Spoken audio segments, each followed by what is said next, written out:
بسم اللہ الرحمن الرحیم۔ مسند احمد میں ایک حدیث ہے جس میں یہ ارشاد ہے کہ حضور اکرم صلی اللہ علیہ وسلم نے ارشاد فرمایا کہ اللہ تعالیٰ نے اس دنیا میں 1,24,000 کے قریب انبیاء بھیجے، 315 رسول بھیجے۔ رسول وہ ہوتے ہیں جو کتاب لے کے آئے، مصحف۔ ان میں سے 25 کا ذکر قرآن مجید میں ہے، اور پھر ان میں سے 5 اولو العزم ہیں، حضرت نوح، حضرت ابراہیم، حضرت موسیٰ، حضرت عیسیٰ اور حضور اکرم علیہ صلوات اللہ تعالی اجمعین۔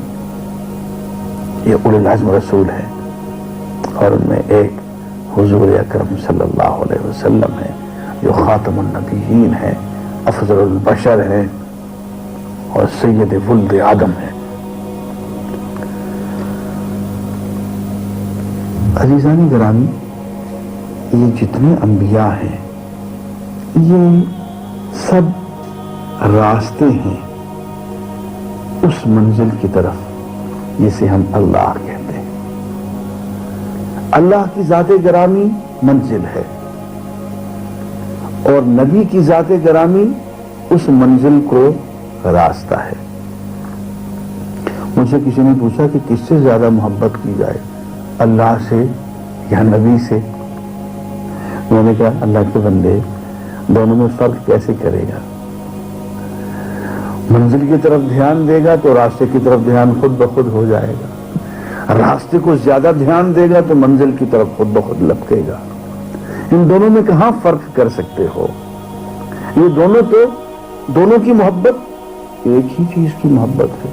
راستے کی محبت منزل کو پہنچاتی ہے، منزل کی محبت راستے پہ چلاتی ہے۔ قرآن مجید میں کہا گیا قُلْ إِن كُنتُمْ تُحِبُّونَ اللَّهَ فَاتَّبِعُونِي يُحْبِبْكُمُ اللَّهُ۔ اے نبی ان سے کہہ دو اگر تم سچ مچ اللہ سے محبت کرتے ہو فَاتَّبِعُونِي، میرا اتباع کرو، میرے پیچھے پیچھے چلے آؤ، میرے نقش قدم پہ چلو، میری پوری زندگی کو اختیار کر لو، میری ناپسند کو ناپسند بنا دو، میری پسند کو پسند بنا لو، میری ایک ایک ادا پہ مر مٹو، میری پوری زندگی کو اختیار کر لو، تو اللہ بھی تم سے پیار کرے گا۔ معلوم یہ ہوا کہ اللہ کی محبت کا حصول اتباع نبی سے ممکن ہے۔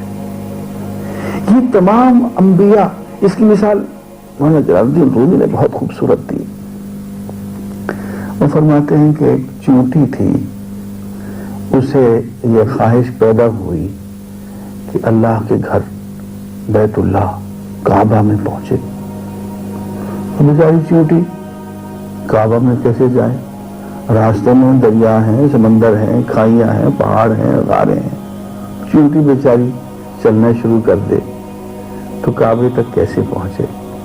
مجھے کسی نے کہا کہ یہ حرم کا کبوتر بیٹھا ہوا ہے، اس کبوتر کے پاؤں کو ذرا مضبوطی سے پکڑ لے۔ تو جو ہی حرم کے کبوتر نے پرواز کی اور وہ حرم پہ جا کے بیٹھا، چیونٹی بھی حرم میں پہنچ گئی۔ عزیزان گرامی، اس کو اتباع کہتے ہیں۔ مولانا کہتے ہیں کہ بود نور ہے ہوس داشت کہ در کعبہ رسد، دست بر پائے کبوتر زد و ناگاہ رسید۔ چیونٹی تھی، دل میں خواہش پیدا ہوئی کہ کعبے میں پہنچے، حرم کے کبوتر کے پاؤں کو اس نے مضبوطی سے تھام لیا اور ناگاہ بیت اللہ میں پہنچ گئی۔ اسے اتباع کہتے ہیں کہ عقل قربا کن بپیش مصطفیٰ، اپنی پوری زندگی کو، اپنی سوچ کو، فکر کو، جذبات کو محمد الرسول اللہ صلی اللہ علیہ وسلم کے قدموں میں ڈھیر کر دو۔ اپنی ذات کو حضور کی ذات میں فنا کر دو۔ حضور اکرم صلی اللہ علیہ وسلم کی زندگی کو اپنی پوری زندگی پہ حاوی اور محیط کر لو۔ اسے اتباع کہتے ہیں، اور یہ اتباع اللہ تک پہنچنے کا راستہ ہے۔ میں عرض کر رہا تھا عزیزان گرامی کہ یہ جتنے بھی انبیاء ہیں یہ راستے ہیں اللہ تک پہنچنے کے، یہ حرم کے کبوتر ہیں حرم تک پہنچانے والے، ایک ہی اڑان میں حرم،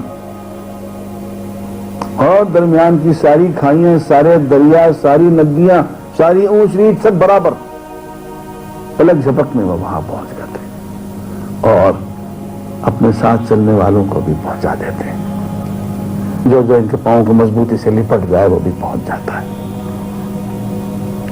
یہ تمام انبیاء یہ راستے ہیں، یہ شاہراہیں ہیں اللہ تک پہنچانے کی۔